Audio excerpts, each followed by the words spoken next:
వచ్చిన తర్వాత సీఎం రేవంత్ లో మార్పు కనిపిస్తోంది. మోదీ మంచోడే అంటున్న ఆయన కేంద్ర మంత్రి కిషన్ రెడ్డిపై మాత్రం ఘాటుగా రియాక్ట్ అవుతున్నారు. ప్రధానిని కలిసిన నెక్స్ట్ డే నుంచే రేవంత్ మాటల్లో మార్పు మొదలైంది. అసలు మోదీతో మీటింగ్ లో ఏం జరిగింది? కిషన్ రెడ్డిని రేవంత్ ఎందుకు అంతలా టార్గెట్ చేస్తున్నారు? రాష్ట్రానికి రావాల్సిన నిధులని నిజంగా కిషన్ రెడ్డి అడ్డుకుంటున్నారా? కిషన్ రెడ్డి టార్గెట్ గా రేవంత్ మాటల తూటాల వెనక స్ట్రాటజీ ఏంటి?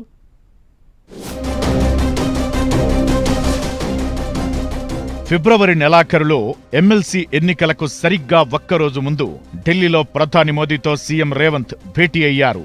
ఈ మీటింగ్ తరువాత రేవంత్ కు టార్గెట్ గా మారారు కేంద్ర మంత్రి కిషన్ రెడ్డి. దీని వెనుక పెద్ద కథే ఉందన్న టాక్ నడుస్తోంది బీజేపీలో. Metro phase 2 regional ring road దక్షిణ భాగం మూసీ అభివృద్ధికి నిధులివ్వాలని ప్రధాని ముందు రేవంత్ విన్నపాల లిస్టు పెట్టినట్లు టాక్. రేవంత్ చెప్పింది మొత్తం విన్న మోదీ తన టేబుల్ పై ఉన్న కొన్ని పేపర్లు తీసి సీఎం రేవంత్ కు అందించారట. ఆ పేపర్లను చూసిన రేవంత్ ప్రధానికి ఏం సమాధానమివ్వాలో అర్థం కాక సైలెంట్ అయిపోయారట. అయితే ఆ పేపర్లలో ఏముందన్న దానిపై బీజేపీ నేతలు ఆరా తీసినట్లు తెలుస్తోంది. రేవంత్ కు మోదీ ఇచ్చిన పేపర్లలో కేంద్రం మంజూరు చేసిన 9 అభివృద్ధి పనులకు సంబంధించిన చిట్టా ఉందని తెలుస్తోంది. కేంద్రం గ్రీన్ సిగ్నల్ ఇచ్చేసి నిధులు కూడా మంజూరు చేసిన పలు అభివృద్ధి పనులకు రాష్ట్ర ప్రభుత్వం ఇప్పటి వరకు గ్రాంట్లను విడుదల చేయలేదు. దీనికి సంబంధించిన పలు డాక్యుమెంట్లను సీఎం రేవంత్ ముందు మోదీ పెట్టేసి వాటిని పూర్తి చేయాలని సూచించారట. అంతేకాదు, గతంలో కేసీఆర్ కు ఇప్పుడు రేవంత్ రెడ్డికి కేంద్ర మంత్రి కిషన్ రెడ్డి రాసిన లేఖలను కూడా రేవంత్ ముందు పెట్టారట మోదీ. దీంతో కొంత ఇబ్బందిగా ఫీల్ అయిన సీఎం రేవంత్ బృందం వీలైనంత త్వరగా పనులు పూర్తి చేస్తామని చెప్పేసి వెనక్కి వచ్చేసిందనే గుసగుసలు వినిపిస్తున్నాయి.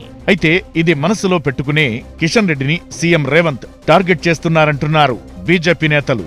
మోదీ మంచివారే గాని రాష్ట్రానికి రావాల్సిన నిధులను అడ్డుకుంటూ కిషన్ రెడ్డి సైంధవుడిలా మారారంటూ రేవంత్ చేస్తున్న వ్యాఖ్యల వెనుక కారణం కూడా ఇదే అనే చర్చ జరుగుతోంది.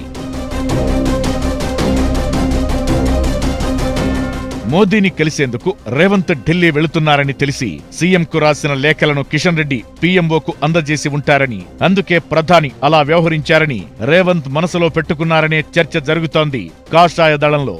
అందుకే ఢిల్లీ టూర్ నుంచి వచ్చిన నెక్స్ట్ రోజు నుంచే కిషన్ రెడ్డిని టార్గెట్ చేస్తున్నట్లు కనిపిస్తోందని పొలిటికల్ సర్కిల్స్ లో చర్చ జరుగుతోంది. అటు తెలంగాణ అభివృద్ధిని కిషన్ రెడ్డి అడ్డుకోవాలని చూస్తున్నారంటూ రేవంత్ చేసిన వ్యాఖ్యలపై బీజేపీ నేతలు స్ట్రాంగ్ కౌంటర్ ఇస్తున్నారు.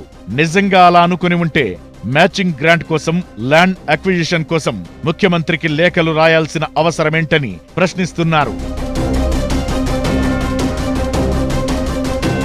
మరోవైపు రేవంత్ వ్యాఖ్యల వెనుక భారీ వ్యూహం ఉందనే గుసగుసలు గాంధీ భవన్లో వినిపిస్తున్నాయి. అసెంబ్లీ ఎన్నికల్లో 8 స్థానాలు దక్కించుకున్న బీజేపీ పార్లమెంట్లో కాంగ్రెస్ కు గట్టి పోటీ ఇచ్చింది. అధికార పార్టీతో సమానంగా 8 స్థానాల్లో విజయం సాధించింది. పైగా ఎమ్మెల్సీ ఎన్నికల్లోనూ బీజేపీ పైచేయి సాధించింది. ఈ వాతావరణాన్ని గమనించి రేవంత్ రెడ్డి వ్యూహాత్మకంగా వ్యవహరిస్తున్నారనే చర్చ కూడా జరుగుతోంది. కేంద్రంలో రాష్ట్రం నుంచి ప్రాతినిధ్యం వహిస్తున్న కిషన్ రెడ్డిని టార్గెట్ చేయడం ద్వారా ఆ పార్టీని, మంత్రిని జనాల్లో నిలదీయడమే రేవంత్ వ్యూహమంటున్నారు కాంగ్రెస్ నేతలు. ఏదేమైనా రేవంత్ వర్సెస్ కిషన్ రెడ్డి మాటల యుద్ధంతో తెలంగాణ రాజకీయం ఒక్కసారిగా వేడెక్కింది.